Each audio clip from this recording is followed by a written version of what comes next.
Assalamualaikum warahmatullahi wabarakatuh. Nama saya Muhammad Zuhilmi bin Muhammad Zakri. Nombor matrik saya 257546.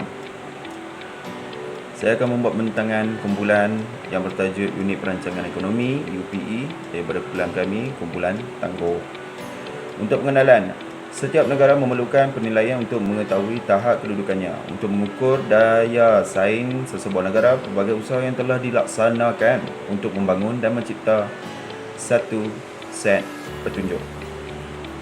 Pihak berkuasa tempatan PBT dan kerajaan negeri memerlukan satu bentuk langkah untuk merangka pelan, rancang dan dasar untuk menilai kualiti hidup rakyat di bandar dan di luar bandar. Seterusnya, Unit Perancangan Ekonomi iaitu UPE ialah usaha kerajaan untuk menilai tahap daya saing ekonomi negeri-negeri di Malaysia melalui pemantauan terhadap unit perancang ekonomi negara dan wilayah. Seterusnya, UPE atau Unit Perancangan Ekonomi ini juga bertanggungjawab ke atas perkara berkaitan pembangunan ekonomi negara dan melaksanakan polisi-polisi yang telah digubal oleh kerajaan. Jadi itu serba sedikit berkaitan dengan pengenalan bagi tajuk kami iaitu Unit Perancang Ekonomi iaitu UPE. Okey, kita teruskan kepada Unit Perancangan Ekonomi UPE iaitu tajuk yang kami hendak bentangkan pada hari ini. UPE ini dikenali sebagai Unit Perancang Ekonomi, Economy Planning Unit, EPU. Ini merupakan organisasi awam yang bertanggungjawab terhadap penyediaan pelan pembangunan untuk sesebuah negara. Okey, pada tahun 1961, penyusunan semula Sekretariat Ekonomi kepada Unit Perancang Ekonomi UPE, terdapat dua sektor dalam bidang perancangan ini iaitu perancangan mikro dan perancangan sektoral. Seterusnya, untuk tambahannya, terdapat satu lagi agensi baru di bawah Jabatan Perdana Menteri yang telah diperkenalkan oleh UPE ini sendiri pada tahun 2009, iaitu UPE telah memindahkan Seksyen Penswastaan dan Pembiayaan Insentif Swasta PFI kepada Unit Kerjasama Awam Swasta UKAS. Seterusnya, pada tahun 2019, kalau lebih terperinci lagi, 18 Disember 2019, UPE telah dibubarkan berdasarkan keputusan Jemaah Menteri. MAE telah mengambil alih sepenuhnya tanggungjawab yang dikendali oleh UPE.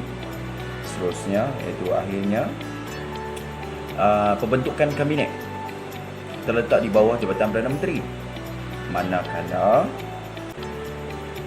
segala tanggungjawab MEA yang telah dibubar dia ambil alih oleh UPE.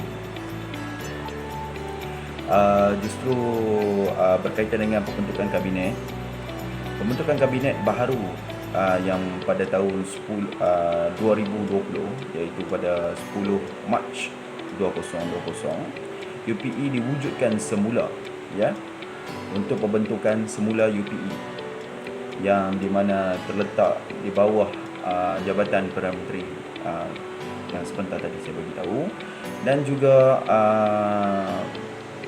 segala tanggungjawab NEA yang telah dibubar diambil alih oleh UPE. Itu saja. Terima kasih. Assalamualaikum warahmatullahi wabarakatuh. Saya Nur Amelina binti Muhammad Zakri, nombor matrik 257616. So, saya akan membentangkan tentang analisis lingkungan iaitu masalah dan cabaran yang dihadapi dalam unit perancangan ekonomi. So, beberapa masalah dan cabaran telah dikenal pasti, seperti perolehan, penguatkuasaan dan pelesenan antara yang memberi implikasi buruk terhadap negara. Sebanyak 40 hingga 50 bilion jumlah kerugian yang dilakukan oleh Transparency International Malaysia. Yang kedua ialah kadar inflasi secara tidak langsung menerima impak berkenaan di mana kos sara hidup rakyat serta kualiti hidup rakyat akan berkurangan. Masalah seterusnya ialah pelaburan-pelaburan menunjukkan pengurangan termasuklah pelaburan asing disebabkan peningkatan kos sara, kos barang kurus, niaga serta pentadbiran. Persekitaran perniagaan juga menjadi tidak menentu akibat ketidakpastian prestasi mengenai pasaran kewangan negara. Seterusnya, kemunculan wabak COVID-19 yang melanda global menyebabkan implikasi pasaran dan ekonomi dunia berada pada tahap yang tidak stabil. Justru itu, unit perancangan ekonomi juga berdepan dengan kegagalan untuk memberi saingan dalam ekonomi digital di peringkat global. Masalah dan cabaran organisasi unit perancangan ekonomi ini dalam pembangunan sosial ekonomi negara adalah isu berkaitan miskin luar bandar yang tiada berkesudahan. Oleh sebab itu, isu kemiskinan merupakan salah satu yang berkaitan dalam pembangunan ekonomi. Berdasarkan kepada kenyataan yang dikeluarkan oleh pakar ekonomi, pertumbuhan adalah asas dalam mengurangkan kemiskinan, namun ianya bukanlah merupakan faktor dominan. Pada hakikatnya, pembangunan ekonomi ialah bertujuan untuk meningkatkan taraf pendapatan rakyat, menjamin kualiti hidup dan kesejahteraan masyarakat. Isu kemiskinan ini merupakan perkara yang berlaku di seluruh negara yang sedang membangun. Justru itu, lebih separuh daripada unit keluarga di kawasan luar bandar dikategorikan sebagai miskin, miskin luar bandar dan juga miskin bandar. Secara kesimpulannya, isu ini telah memberi kesan terhadap plan jangka panjang dan juga jangka pendek organisasi UPE. Sekian, terima kasih daripada saya. Bismillahirrahmanirrahim. Assalamualaikum warahmatullahi wabarakatuh. Saya Irwandi bin Hamid, nombor metrik 257343. Di sini saya akan membentangkan analisis strategik oleh UPE. Pertama, analisis strategik dilakukan oleh organisasi bagi mencapai visi, misi dan objektif yang telah ditetapkan dalam sesuatu organisasi. Analisis SWOT iaitu strengths, weakness, opportunities dan threat memainkan peranan penting sebagai penanda arah sesebuah organisasi untuk melakukan penambahbaikan strategi yang sebelumnya. Dasar persasaan diperkenalkan bagi menggalakkan lagi penyertaan sektor swasta dalam pembangunan ekonomi negara. Beberapa kaedah yang dilakukan bagi melaksanakan dasar persasaan tersebut iaitu jualan, pajakan, kontrak, pengurusan, bina, kendali serah iaitu board, bina dan kendali, bina, kendali dan milik, bina, pajak dan serah, pembangunan tanah, pertukaran tanah. Berkeliling UPE bilangan 3 tahun 2009 telah menetapkan kesemua program atau projek yang bernilai 50 juta dan ke atas perlulah melalui proses Value Management iaitu M. Bagi melaksanakan projek ini, kerajaan telah mengerahkan Jawatan Kasar Perancangan Pembangunan Negara JPPN bertanggungjawab terhadap projek ini bersama-sama unit perancangan ekonomi. Seterusnya, kesimpulan. UPE adalah sebuah organisasi yang berperanan sebagai perancangan pembangunan sosioekonomi negara dalam jangka masa panjang dan pendek bagi peringkat negeri dan wilayah serta global. Beberapa proses penyusunan, pewujudan dan pembentukan telah dilakukan untuk mencapai visi, misi dan objektif UPE. Namun, langkah demi langkah yang dilakukan oleh UPE untuk meningkatkan lagi pendapatan negara juga dapat mengembalikan semula aliran tunai yang positif.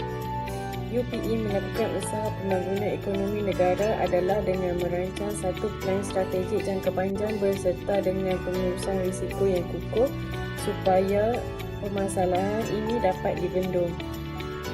Terakhir sekali, penilaian risiko perlu dilaksanakan dengan sebaik mungkin dalam melakukan penilaian terhadap sektor yang mampu memberi keuntungan yang lumayan terhadap organisasi. Seterusnya, kesimpulan. UPE adalah sebuah organisasi yang berperanan sebagai perancangan pembangunan sosioekonomi negara dalam jangka masa panjang dan pendek bagi peringkat negeri dan wilayah serta global.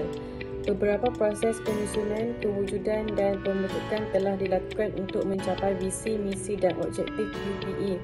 Namun, langkah demi langkah yang dilakukan oleh UPE untuk meningkatkan lagi pendapatan negara juga dapat mengembalikan semula aliran tunai yang positif. UPE melakukan usaha pembangunan ekonomi negara adalah dengan merancang satu plan strategik jangka panjang berserta dengan pengurusan risiko yang kukuh supaya permasalahan ini dapat dibendung. Terakhir sekali, penilaian risiko perlu dilaksanakan dengan sebaik mungkin dalam melakukan penilaian terhadap sektor yang mampu memberi keuntungan yang lumayan terhadap organisasi.